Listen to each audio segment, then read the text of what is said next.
Two Reds of the Maine. Two Reds of the Maine. Okay. Welcome to February 2011 Wine of the Month Club. I am here with my co-host, Bill Kalemkiarian? Bill, yeah.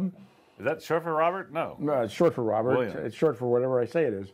And we got some really cool wines, actually, as we always do. Richard Santos. You know, Ricardo Santos. I think I went to high school with him. Did you?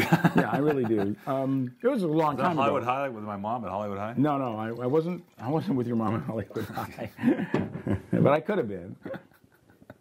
The rest of my generation or two, right? Jeez, not much actually. This is the 08. This is a big, giant, full body. Yeah, this is Malbec the way Malbec. it should be done in Argentina, which is really dense, chocolatey, cocoa, black fruit. You got dark plum in here, and I agree with that. Wowie kazowie. This is a wine that I'd like to hold on to for about 10 years. I mean, this is definitely a big, buxom wine. Boy, that fruit middle is something else. A lot of How flavor. many different flavors are there?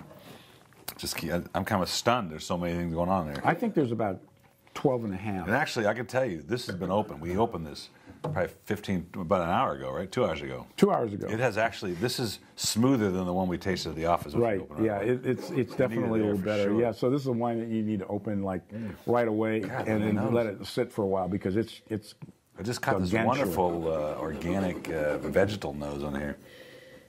Yeah, but it's not vegetal. It's more, ripe.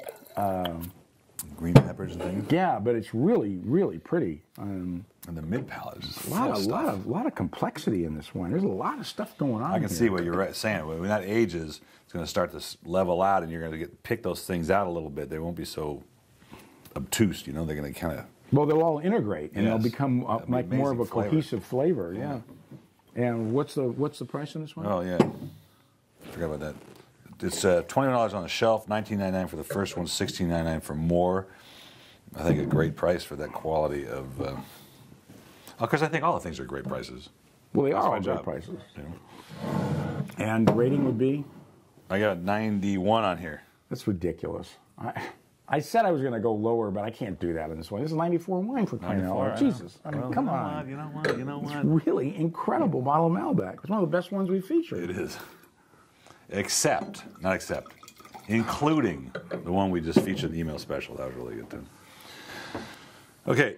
I was looking at the label of this tasting and I forgot what was in it, and it's Carmenere, which I can't remember the last time we did, which is because Carmenere is kind of a funny grape, but they're not always smooth. It's a very funny grape. They make you laugh. They got a great sense of humor.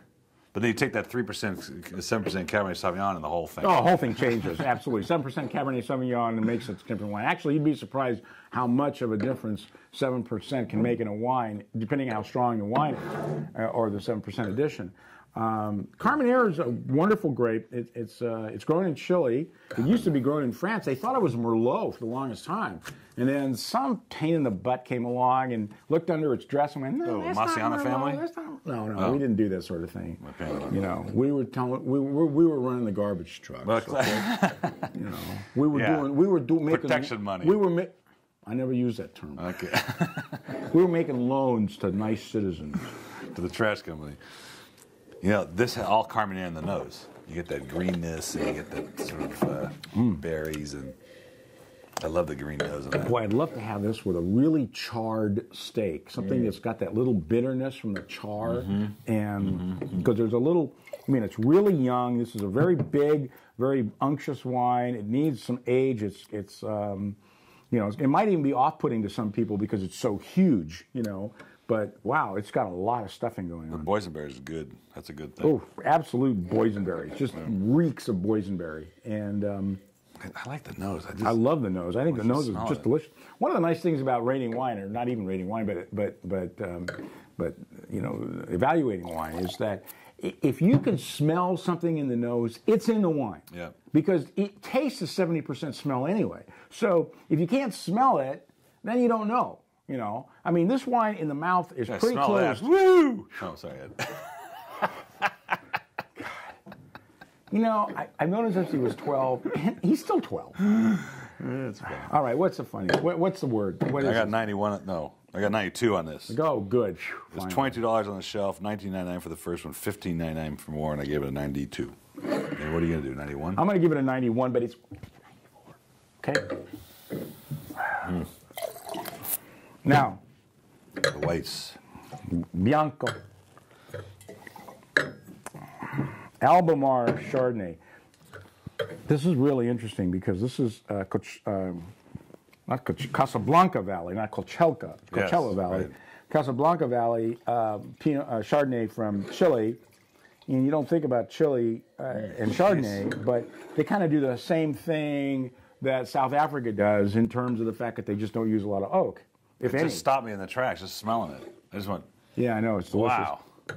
And I don't really, like I've said this before, Chilean Chardonnays haven't been that great over the years. Well, they've gotten incredibly better. They're just learning how to deal with their soil and climate. But if this isn't the reduction of green apple, I don't know what is. I mean, it's just so much green apple. It's really good. You just go, you just want to keep biting it. It's just like the spray from the green apple after you bite into it. That, jeez. Actually, sometimes I don't get to taste these wines again until they get here. And we taste them. They landed here today, and we tasted them at the staff meeting. I went, wait a minute, I remember this wine. I remember tasting it when I bought it, but it's so good. Wonderful acidity. I mean, it's going like that. That is 21 on the shelf, $19.99 for the first one, $14.99 for more. I put up I'll put that up against any $14.99 Chardonnay. Anything in the chain stores. So, I'm giving it a 93. 93. Okay, hike. All right, and last but not least, this Bianco. Yeah, this is the grape is Amanisca. Yeah, something like that. And I think there's something else in there. Not two household words, except in my household. Absolutely delicious wine. This is from Fita Preta, which is the gentleman I interviewed on camera. And all the women went nuts because he's this young and he's dark features and he played rugby and he worked in Bordeaux at Lynchbage and he had all the credentials. And so I got all these comments on Facebook. Oh, he's very handsome. It's like me. Did you play rugby? Sure wasn't me. I didn't have to. I didn't know you played rugby. I didn't either until just now. So I just thought this was really fun because these are two indigenous grapes from Portugal. So we don't get to grow these here. We don't use them here, and they create a nice. Why don't we? And here's what I told the staff. Isn't it fun to find a wine that you just can't compare? It just has its own flavors and its own thing going on. After all the wines we taste, it's just got its own thing going on. It is. It's Portuguese, and it's just absolutely stunning.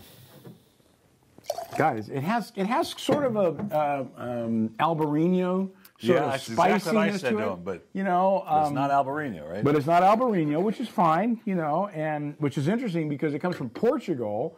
And Albarino is grown in Spain, but it's in a little tiny area of Spain. It's just a little sliver of just above Portugal that goes all the way to the coast.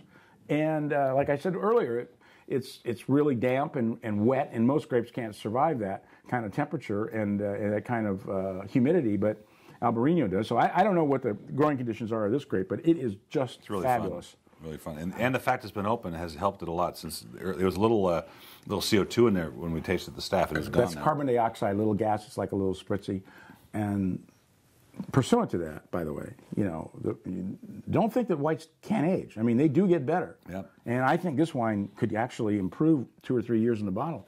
$22 on the shelf, $19.99 for the first one, $13.99 for more. I want it for something you can never find. You never find it, and except here at the Wine of the Month Club. And see you next time. Yep.